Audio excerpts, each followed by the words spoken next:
J'ai été au Parlement européen dans le cadre de la commission du marché intérieur, qui est la commission qui a pour mission de réguler la législation européenne en matière de bon fonctionnement du marché unique, pour le faire très rapidement, le rapporteur du Parlement européen sur les concessions de services et de travaux.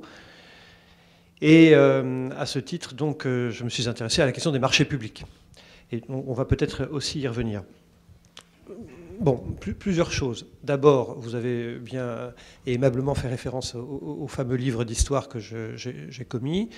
L'idée est très simple, c'est que nous appartenons à un ensemble politique très clairement qui fonctionne comme un État plutôt élaboré, avec un corps de lois, de règlements, qui, malgré ce qu'en disent un certain nombre de gens, les populistes en particulier, qui fonctionne plutôt bien. Et il y a en tout cas une harmonisation juridique qui se fait au cours des années, qui est de bonne qualité, même si, bien entendu, il y a encore beaucoup de travail à faire. Et je regrette, et c'est la raison de ce livre, que cet objet politique, au sens grec du terme, n'ait pas été accompagné d'une prise de conscience collective de l'appartenance à la même zone culturelle d'évolution longue. Tout simplement parce qu'on sait depuis Renan que les groupes humains acceptent de vivre ensemble et ont des projets politiques communs que s'ils s'inscrivent dans une durée longue, bref, une histoire commune. Et c'est parce que, vous le savez bien, nous avons tous appris que nos ancêtres étaient les Gaulois, même si ce n'est pas toujours vrai en matière historiquement parlant. C'est parce que nous avons appris tous que nos ancêtres étaient les Gaulois que nous acceptons d'être et de vivre et de supporter notre voisin français. C'est ce qui définit la nation.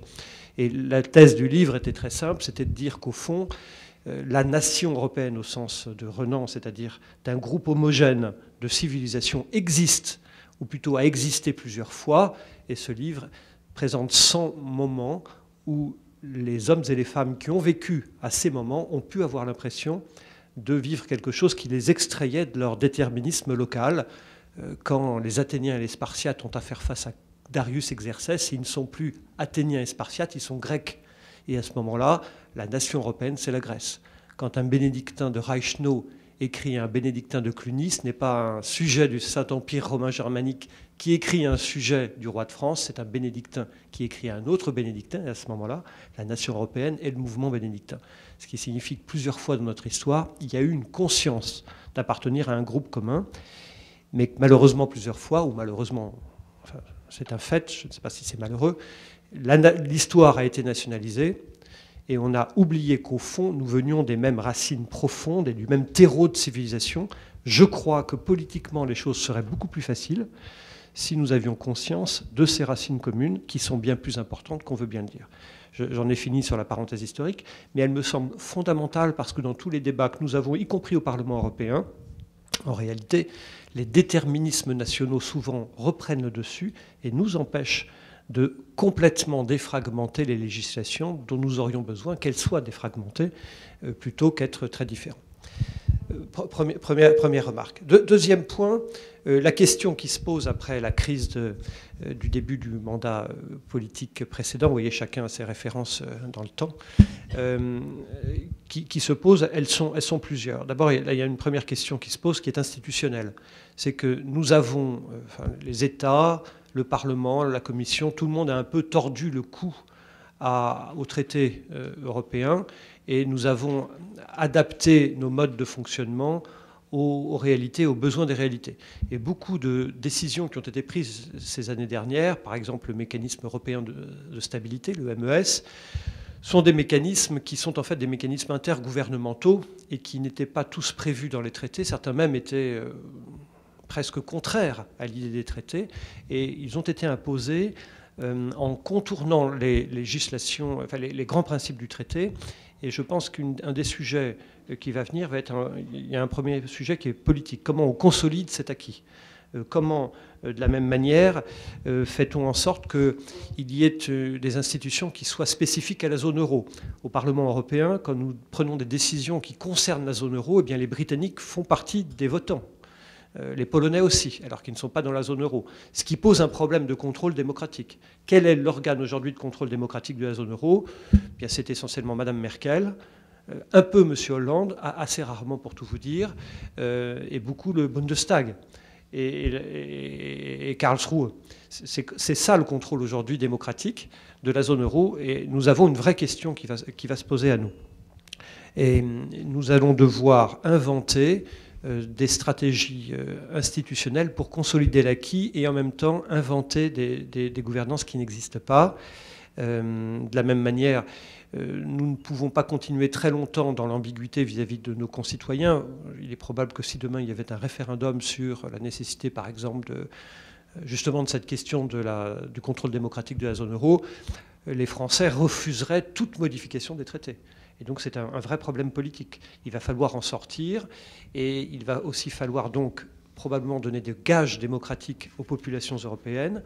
Et ça, nous en sommes un peu loin. Vous savez que la CDU, qui est le pendant de l'UMP en Allemagne, le parti de Mme Merkel, a proposé ainsi, il y a 3 ans, de faire élire le président de la Commission européenne au suffrage universel direct par tous les Européens. Bref, se doter d'outils qui redonnent le sentiment d'un contrôle direct aux Européens des institutions européennes. Donc, premier ensemble de sujets qui est absolument fondamental et sans lesquels, au fond, nous n'avancerons pas d'une manière claire et acceptée par nos concitoyens. C'est la question de l'évolution des institutions. Même si nous sommes tous conscients que parler d'évolution des institutions à l'heure où les gens sont très sceptiques sur tout, va nécessiter un doigté particulier.